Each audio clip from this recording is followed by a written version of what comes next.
So to pick up where we left off and finish with flashlights. I have three things left on my my agenda to talk about. The first one is to address this question that I asked at the beginning of talking about flashlights, and just to basically to show you. Now that you know how a flashlight works and how a light bulb filament works, which, the question comes up, so what's with an LED, and is it indifferent to which way current flows through it? And I'd already told you in the past that the answer is that it is not indifferent. LEDs do care about the direction of current flow. I can show you that we've got still the big disassembled flashlight. What's it called? I forget. It doesn't matter. Anyway, the current, as I've told you now many times, flows from the positive high voltage terminal of the battery through the wires, being pushed forward by a weak electric field that's associated with a small voltage drop in the wires. It goes through the filament where it experiences a big voltage drop and therefore drops off a lot of its power. And then the current continues on its way back, once again through a wire, and so it needs to be pushed a little bit, back to the battery to be pumped again, go through the circuit again. The flashlight's filament doesn't care about the direction of current flow. So right now the current's flowing one direction. If I reverse the two wires, it will truly go backward through the circuit now. The battery now determines the direction of current flow. The current is going to go through the circuitry from high voltage to low voltage because that's the direction of the electric field. And the bulb doesn't care. The filament still gets hot. Filaments basically could care less about which way current goes through them. Either way, they bog it down and suck energy out of it. I can show you that on a small scale, which I'll do by looking down on the circuit right in front of me. And to do that, I'll take the center projector and I will pick document camera. So this should put us staring downward at that circuit. Yes, there it is. So here we have three D batteries. The little button is on the left side of each battery. Can I get a light on this guy? Where's light? There's light. Does that help? Maybe a little bit. Hard to say. Nah, not really. So this is a positive terminal, another positive terminal, a third positive terminal. So this is the high voltage end of the battery chain. The current comes out of here, flows through a switch, which I'll close, bink, and goes through the light bulb filament back to the low voltage side of the battery to complete the circuit over and over again. If I reverse all three batteries, 1, 2, 3, finish the job. Come on, guys.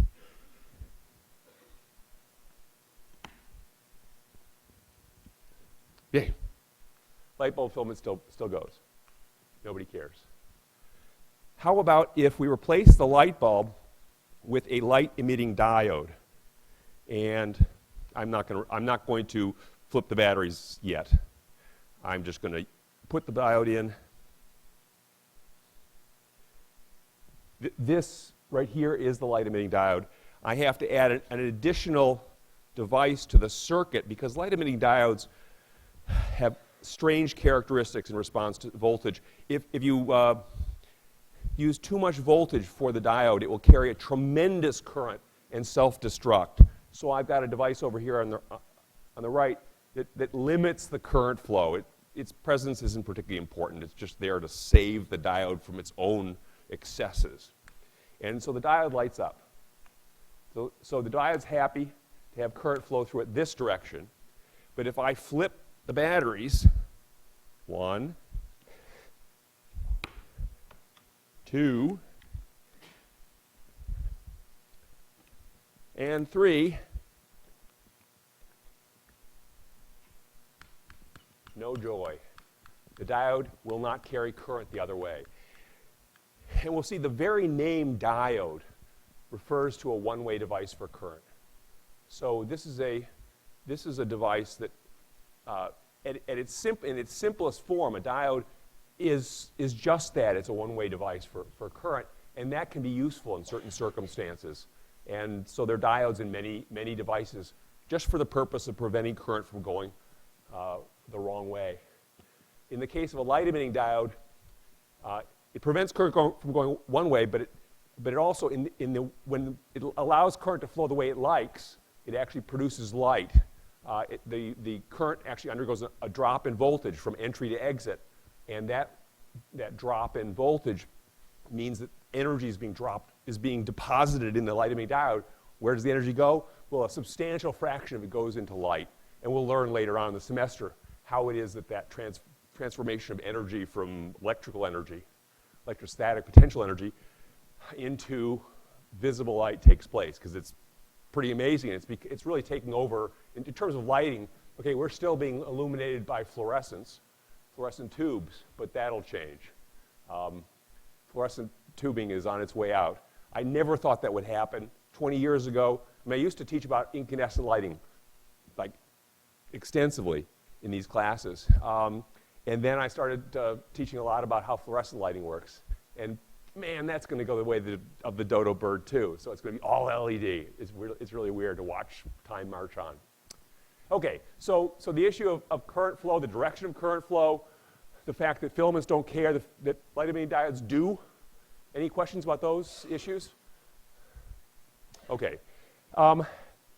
Two more things to bring up. One is, if I make one of these circuits, this circuit, for example, let me go back to this circuit for a second so you stare down on it. I am going to put back the filament, take out the light-emitting diode. Let's see, I guess I need this, and put the light bulb back.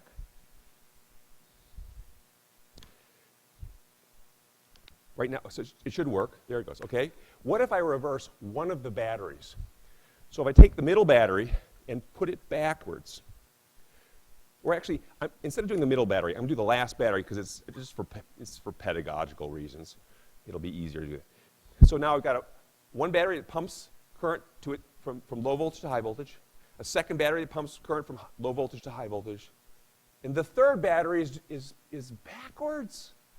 This is the wrong way. It's going to take current entering its high voltage end and let it go out its low voltage end. What's that going to do to the light bulb? Well, can you see the light bulb's glowing super dimly? Because it's experiencing a voltage drop still, but not 4.5 volts like it used to be. It's only experiencing a voltage drop of 1.5 volts. Why? Because if this is the 0 volt location here at the lowest, the back of the first battery, 0 volts up to 1.5 volts, up to 3 volts, this backwards battery lowers the current from 3 volts back down to 1.5. And the current still goes the same direction because it still goes from the higher voltage on the battery chain to the lower, through the circuit to the lower voltage. But that battery chain is only a 1.5 volt battery chain now. You okay with that idea? I mean, equivalently, this is the same glow I would get if I simply went to just a single battery like this. It's the same effect. Okay? So what's happening? That last battery, current is going through it the wrong way. Current is entering its high voltage end and coming out its low voltage end. It's not a pump for electric current anymore. It's a consumer of electric current. Current is undergoing a voltage drop flowing backwards through that battery. What's happening to the battery? The battery is recharging. This is how you recharge batteries. You push current in their positive terminal and suck it out their negative terminal. And that causes charges to flow backwards against the chemistry. The chemistry says, wait a second, you're making us go backwards. We are supposed to be shuttling charge from the low voltage end to the high voltage end. You're causing the chemistry to shuttle things backwards by imposing a big electric field that pushes backwards. So the charges go backwards, the chemistry rebuilds. So this puts chemical potential energy back into the battery. It is how you recharge batteries. So all your gadgets, your cell phone, the various widgets you have that plug in and recharge, the way that's being done is by sort of removing the battery from the normal part of the circuit and shoving current backward through it. You push on it. Normally a battery left to itself, if you have a battery that has no charge on its two terminals, its little pump begins to work and moves charge from the low voltage, the labeled negative terminal to the labeled positive terminal, and that shuttling begins to create a voltage difference between the two ends. And the voltage difference increases until the voltage difference is as large as the chemistry can handle, which for an alkaline battery is at 1.5 volts. At that point, the shuttling process slows to a halt because the chemistry isn't strong enough to add the next positive charge on the positive terminal. The repulsion is too strong. The chemistry says, forget it, we'll stop. We'll just sit here and twiddle our thumbs until you remove some of that charge, say by way of a light bulb filament. Well, if some external device says, aha, we want to recharge this battery, and it just deposits a whole lot of extra positive charge on the positive terminal, not only is the chemistry no longer able to pump charge from the negative end to the positive end, the chemistry now is overwhelmed and run backwards. The forces on the molecules and chemicals push the charge backwards and the battery recharges. Any questions about the basic idea? I said previously that not all batteries are capable of recharging. Part of it has to do with their physical structure. And if the recharging process successfully rebuilds the battery as it was manufactured, great, it's rechargeable to an extent. I'm not guaranteed. If it doesn't successfully rebuild the structure of the battery, then it's not really rechargeable. The main energy storage in alkaline batteries is actually zinc metal. If you cut the thing open when it's brand new, you'll find a fair amount of zinc metal inside. And in effect, you're burning the zinc metal. In the process, it's oxidizing. It's not quite oxidizing. It's more chemical reactions related to oxidizing. And when you discharge it, the zinc metal is gradually being replaced by a zinc compound. When you run it backwards, the zinc compound will revert to zinc metal. So far, so good. The problem is the zinc metal is typically a powder inside the battery. So it has lots of surface area. Powder has more surface area than a chunk. And that's how it's able to provide a lot of electric power at any given moment. It needs that surface area. So powder's good. When you run the chemistry backwards, you don't make the powder, you end up making chunks. And so you can recharge the alkaline battery, but it will never recover its ability to provide lots of power in a short period, in a surge. The other thing is that when you run the battery backwards, you do have to push hard. It doesn't recharge effortlessly. And the extra energy that's involved in driving the chemistry backwards ends up as thermal energy. The battery can get hot. And some batteries can get hot and explode. So running them backwards is dangerous. They will say, do not recharge, may explode if recharged, that sort of thing. And you're so used to rechargeable batteries now. They're carefully engineered so that they recharge safely, they don't blow up. They don't recharge them too fast, because that may involve depositing a lot of extra thermal energy in the battery that might be a problem. Okay? Any questions about rechargeable batteries, or battery recharging? Last thing to show you then, and that is associated with this. Not this, but the next one is just going slow. The different light bulb filaments, I told you last time, if you put the wrong light bulb filament in a light bulb, it will potentially burn out.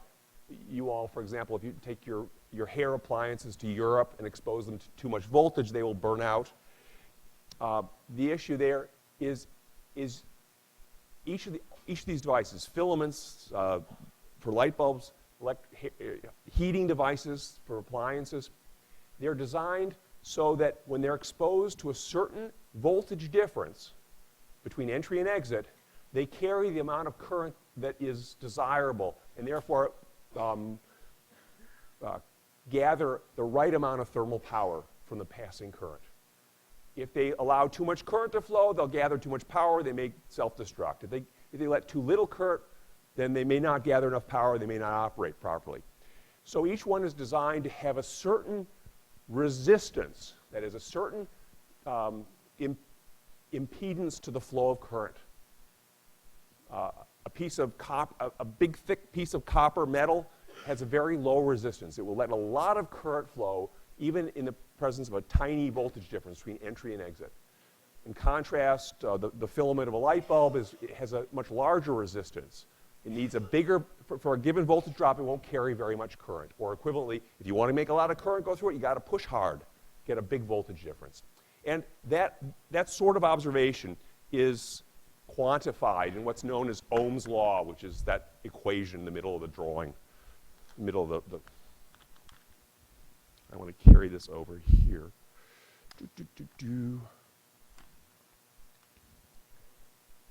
Okay. What you're seeing here, lots of gadgetry. This is going to be a source of a voltage difference.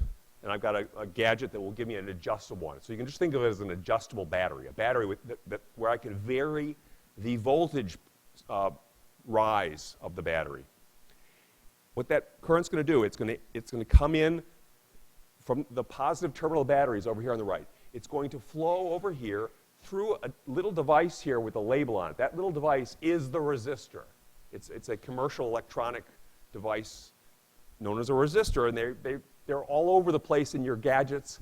I meant to bring up a circuit board so I can show you these little guys just populating the surface of an electronic circuit board. Your cell phones have thousands of resistors in them.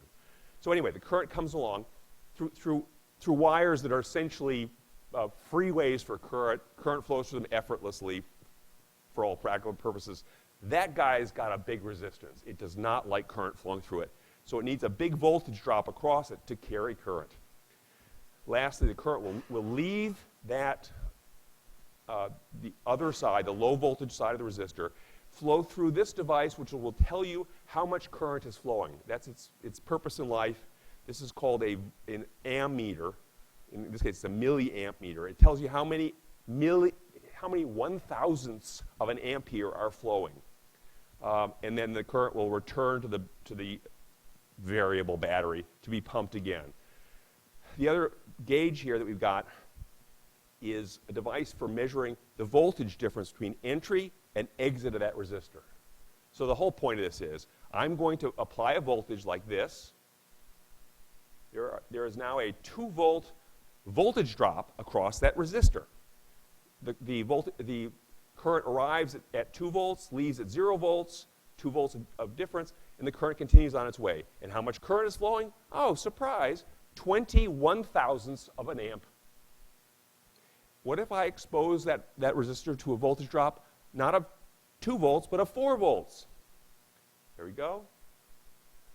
Now, the 4-volt voltage difference pushes twice as much current through it. How about 6 volts? Oh, 60 milliamperes. The point of this is that the current flowing through that resistor is exactly proportional to the voltage drop across it. Whatever voltage drop you choose, 1 volt. For example, you get 10 milliamperes, 2 volts, 20, 3 volts, 30, 4 volts, 40. It goes together.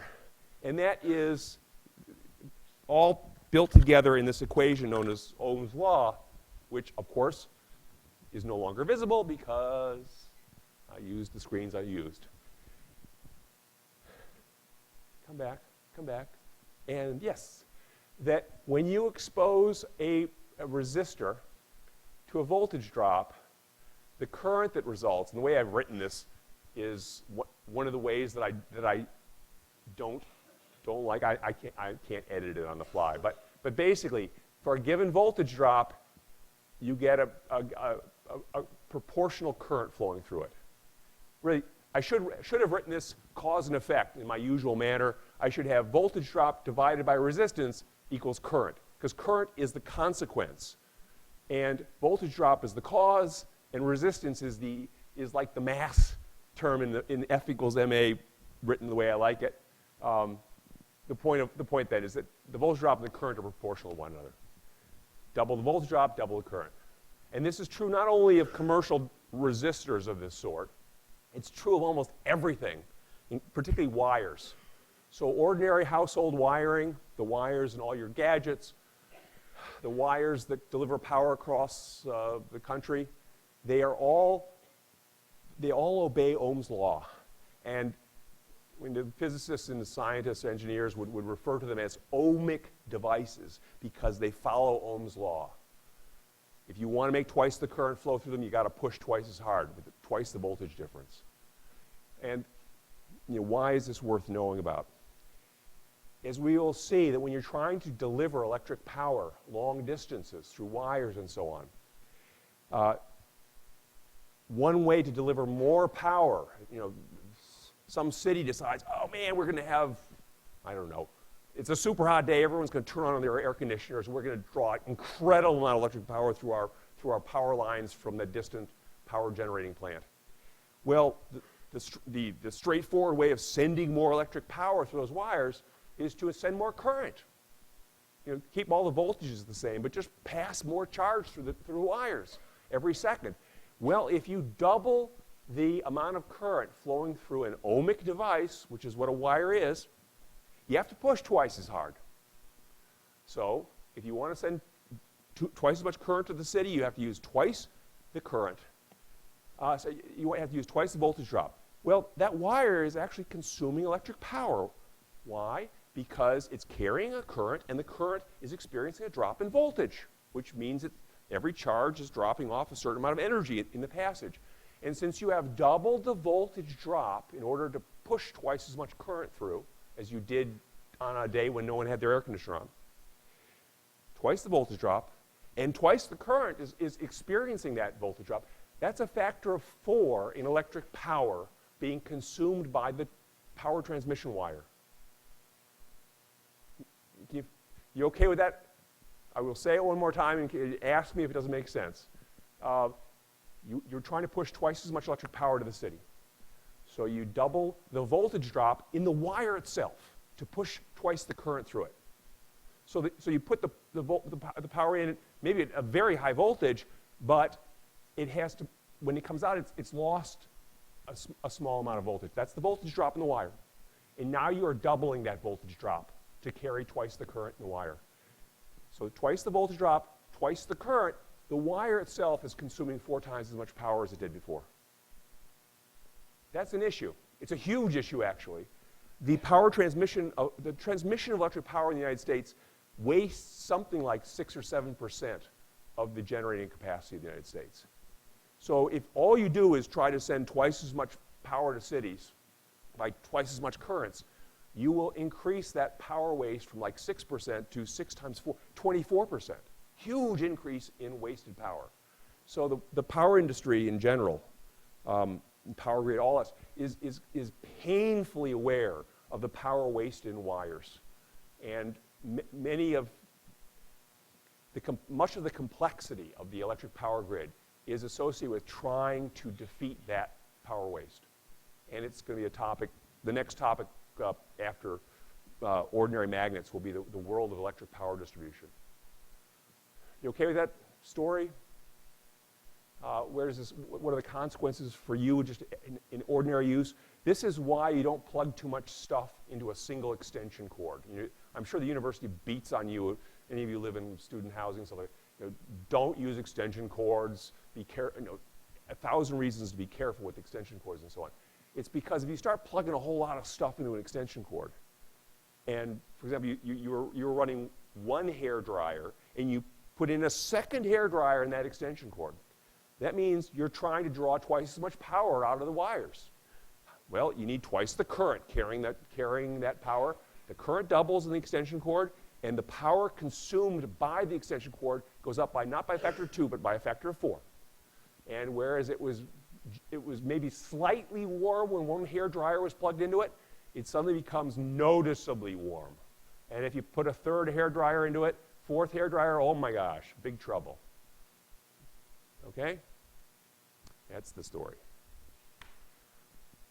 I think that was all my topics for flashlights. Any other questions about flashlights, the idea of circuits, the carrying of current from one place to another and then back again, the need for a full circuit, that kind of stuff? Okay.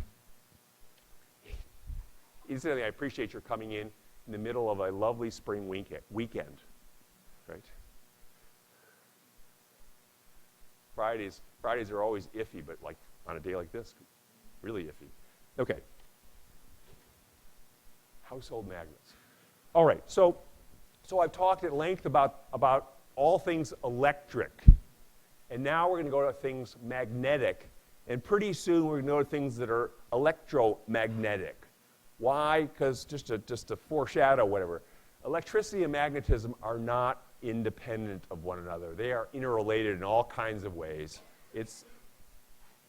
Are there ones that you are totally in your face obvious? Maybe. Not. We'll see some things that you've seen before, but some of it will be novel. In any case, I'm going to leave for the moment the world of electricity, do the world of magnetism, and then they're going to merge in what I would consider interesting ways. Okay, so the first question to bring up is if you take a long, thin bar magnet, and this is an example that has a north pole, and we'll deal with what's a north pole and a south pole, and you break it in half, snap, in the middle. The two new ends that you create when you snap it, and actually you've got this one. Ready? Get set. Snap. Now it's two. Those two new ends, will they attract one another, repel one another, or neither? You okay with the question? How many think they will attract one another? How many think they will repel one another? How many think nothing? Well, I mean, think that nothing will happen. Yeah, we all think nothing. Yeah, well, the vast majority of you are going for attract, and sure enough, that's what they do. And the reason behind that is when I snap, this truly is a north pole. And actually, I've got Al, who's the lecture guy, the demonstration guy. This is a gadget that actually tells me north and south poles. And I can, not what, this is saying north pole, north, red, and this one's south. And if I snap them like that, this fragment, this is still north. What do you think's down here? It's a south. We made a new south pole, and obviously this is really south. Yes, we realize this is like black box toy, but so this is still a south pole. What's that now? Yay, it's the north. So we created two new poles, and north and south, being opposites, attract one another. All right? All right. So some observations about household magnets. We'll explain that shortly. They attract or repel depending on orientation. So sometimes two magnets will pull together. Sometimes they repel one another. That's a little different from our experiences with charges, which attracted, repelled, but there was no issue of orientation. Two like charges always repel, no matter how you orient things. Two opposite charges always attract, no matter how you orient. Magnets are more picky. If you turn them around, you can get them to attract. If you turn them around, you can get them to repel.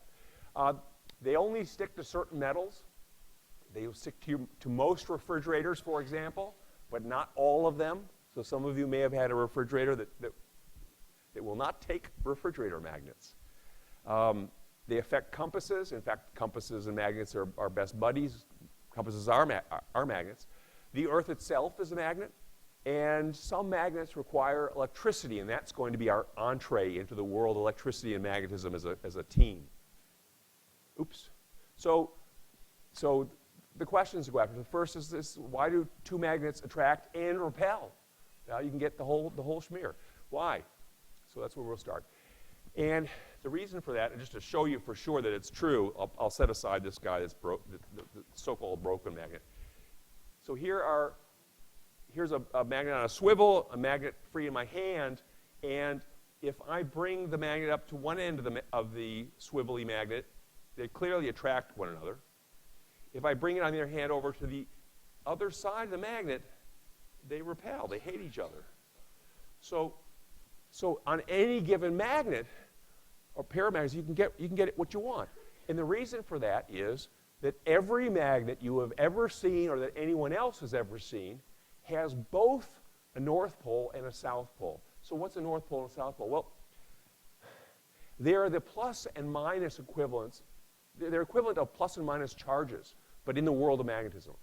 In the world of charge, the names positive and negative were free. That's, this was back in the days. And Franklin called one type of charge positive and the opposite type of charge negative. And in fact, negative charge is the absence of positive charge. It's a single continuous quantity called charge, and it has positive amounts and negative amounts. So that we've done before, and that uses up the words positive and negative. They're done. They're committed forever to the world of charge. Magnetism is very similar, but it couldn't use the words positive and negative, or at least people decided not to do that, to talk about positive pole and negative pole. It's not charge, it's pole. And instead of calling it positive pole and negative pole, they called it north pole and south pole. And obviously this has to do with compasses and so on. So there was reason to do it, and it's been done. So it's, again, one continuous quantity known as pole, and it has positive amounts and negative amounts, which is the opposite, less than no positive pole, but the names are just north and south. Okay? Well, it turns out that no objects you have ever encountered have any net pole. This magnet, for example, has a north pole and a south pole, but as a whole, as an object in its entirety, it doesn't have any overall pole. Maybe it's got 10 units of north pole. It also has 10 units of south pole. And since that's a negative north pole, that's 10 units, and minus 10, that's 0. No net pole. How's this possible? Well, our universe, the world of electricity and the world of magnetism are in many ways very parallel to one another, very similar, with one glaring exception. There are subatomic particles in nature that carry electric charge. The proton carries positive charge. It just is that way.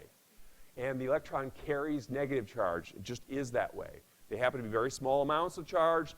They're one of these fundamental unit electric charges. There's one fundamental unit on proton. There's minus one fundamental unit on electron.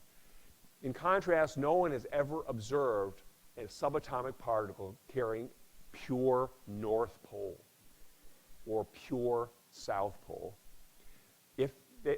Such potential objects are known as monopoles, having a single pole. And people have been looking for them for at least 3 or 4 decades. There was one observation. I think it was on Valentine's Day, 1982.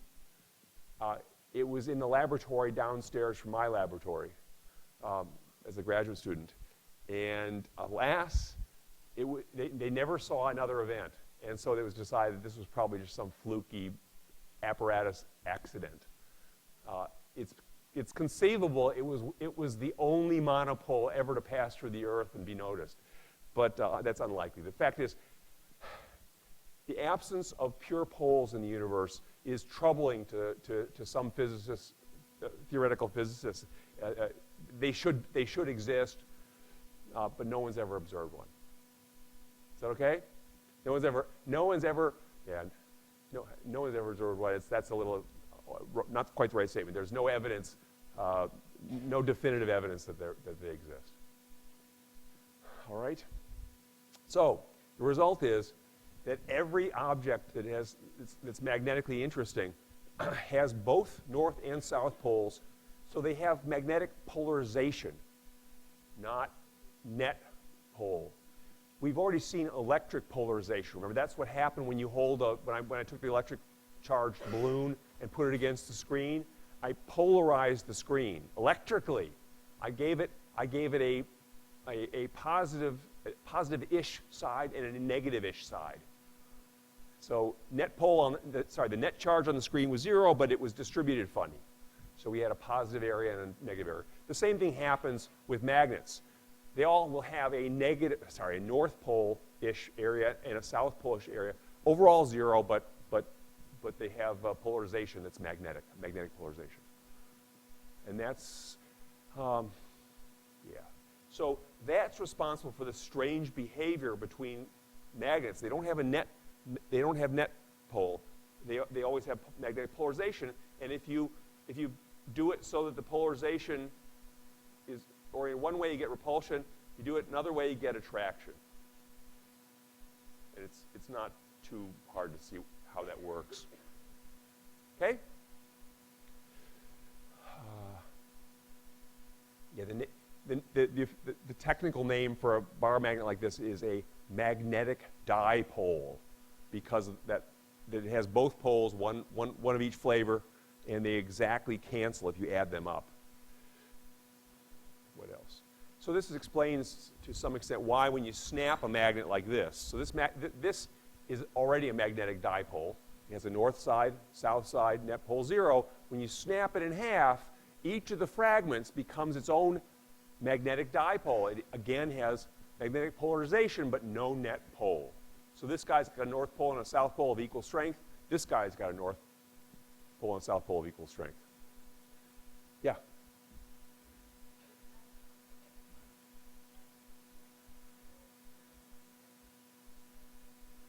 If everything has a net pole of 0, is there anything that's not a dipole? Is everything a dipole? There are things that have that have 0 magnetism, and so that aren't even a dipole. They're nothing. And there are systems that are more complicated than just a dipole. They have multiple poles. So it's quite possible to make something that has a dozen north poles and a dozen south poles, or in fact a dozen north poles and one south pole. But when you add up all the poles, it's 0. Yeah. When I split them, are the two magnets weaker? In some sense, yes.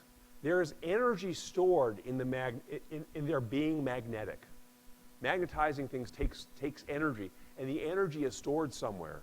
And as we'll see eventually, it's stored in the magnetic field around and in the magnet. So we've already seen electric fields, and I told you that as much as we might want to imagine that there are some abstract thing of no value, electric fields are real. Well, they also store energy. And so they're real and they're important. Same with magnetism. Magnetism involves what's known as a magnetic field, and it too stores energy. And by cracking these guys in half, and I have to do work to pull them apart, which is interesting to me at the moment, because that means I actually added energy because they want to be together, right? I have to pull to get them apart. Where'd that energy go? It's surely in the magnetic fields of these two objects. So individually, they have less energy because they're sharing it now. They have a little more than just splitskis because I added some energy. And the total energy increased, but individually they have less. So they are weaker in some senses. For example, that pole there, and this gets into sort of subtleties of how these guys maintain a magnetic field at all. Why doesn't it just go away? Because things like to get rid of energy. This is probably less capable of sticking to things. In fact, I'm sure it is. If I go to a refrigerator, this guy would stick medium hard. This guy would stick less, medium. Okay. In general, you may have noticed as you take button magnets that would normally stick nicely on your refrigerator, if you stack them, one on top of the other on top of the other, which is essentially this assembly process, that stack will stick more strongly to the refrigerator for good reason. Other questions? Yeah, Daniel.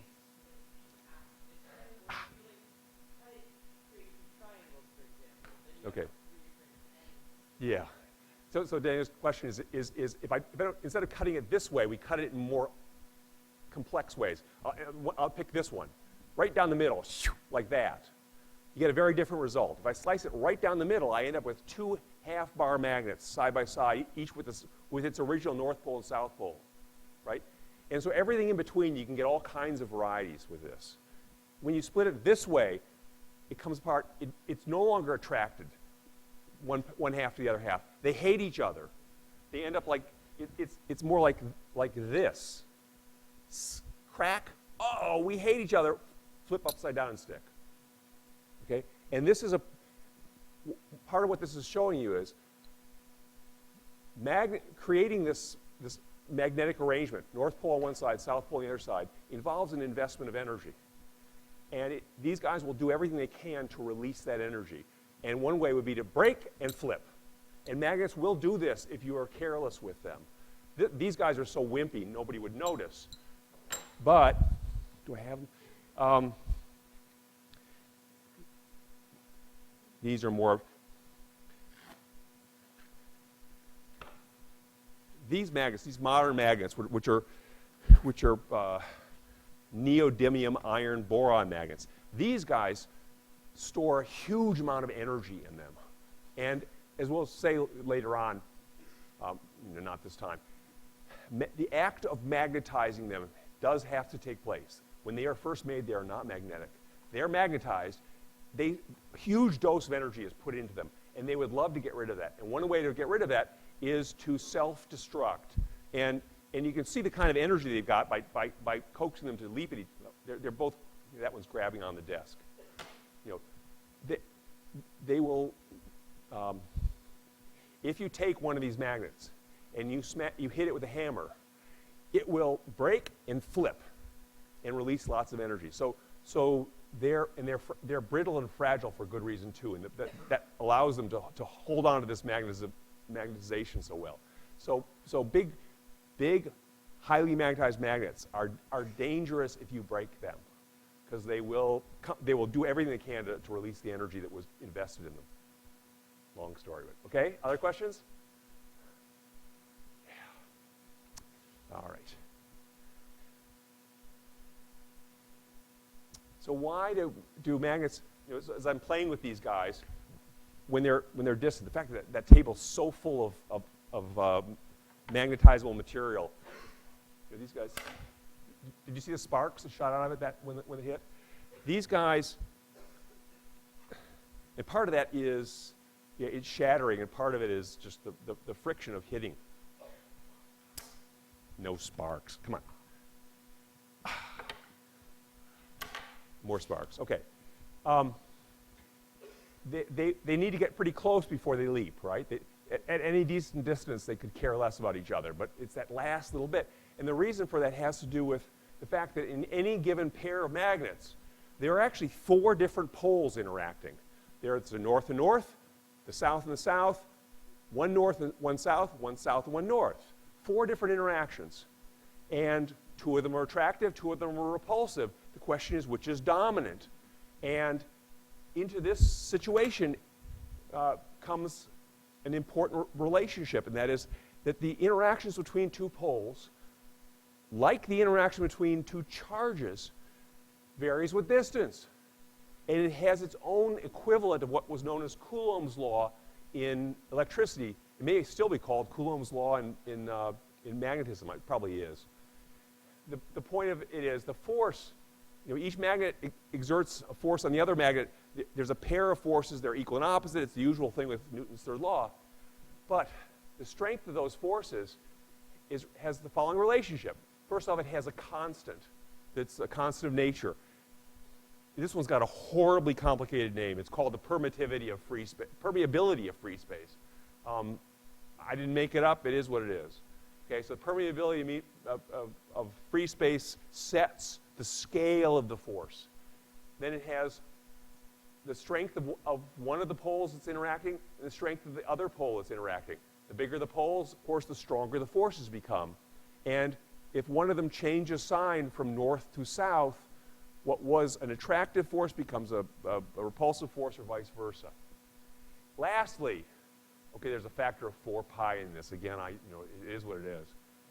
The distance between the poles, but it's not just by itself. It's squared. So the farther the poles get apart, the weaker the forces become, and that effect is very rapid because it goes as 1 over the distance squared. You double the spacing between two poles, the forces drop by a factor of 4. And so when you think about not the right one to pick. When you look at the interaction between that swivelly magnet, this swivelly magnet, non-swivelly magnet, that at this kind of distance that I'm at, there are 4 poles interacting, but they are so far apart, nothing much happens. But as I start to come closer, now the dominant interaction right now is between this north pole and that south pole. The other 3 interactions involve bigger distances and are much weaker. So this is the dominant one. It's an attractive force. These guys stick together, right? If I go over to the other side and do north to north, that's the dominant interaction. Of course, they hate each other, and they push apart. Okay?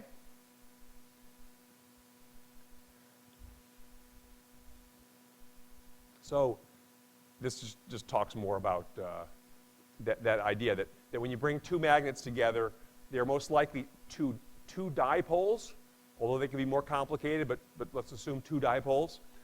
And as you bring them together, it isn't until they get pretty close that one pairing of those poles begins to dominate, and you get tremendous attraction or tremendous repulsion. And that was the game with these 2 supermagnets. Once they got close enough, that the attractive, something attractive happened. All right. If you have them oriented incorrectly, those 2 guys, it's pretty obvious. I don't have to ask this as a question, but if you have them oriented so that they would repel each other, which is, you gotta be careful. You get killed here. I don't even want to try. If you have them oriented so that they will repel each other, the first thing they'll do is they will flip so that they're oriented so they attract one another, and then they'll jump at each other. And yeah, I can do that, but I usually end up with blood blisters if I try it.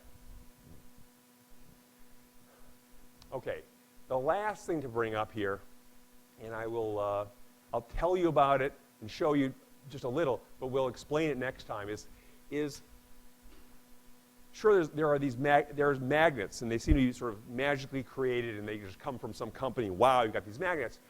But they are not the only thing that will interact with one another. Magnets will also stick to certain metals. I mean, the classic is the refrigerator. And the issue is, this is one of the neodymium iron boron magnets. This magnet will not stick to copper, doesn't care. Copper somehow is indifferent to it. Stainless steel, indifferent. Aluminum, indifferent. Iron, sticks like crazy. So there's something about iron and a few other metals that's special, that allows them to, they may not be magnets, but they attract magnets, or magnets attracted to them. And so we have to look at what's special about steel and its near relatives and a few other materials. What's special about it, and how can steel and its relatives become magnets, just independent magnets that you magnetize that remain magnets. In fact, I got to tell you, how do you make a magnet? And so that's part of that story. We'll do that on Monday.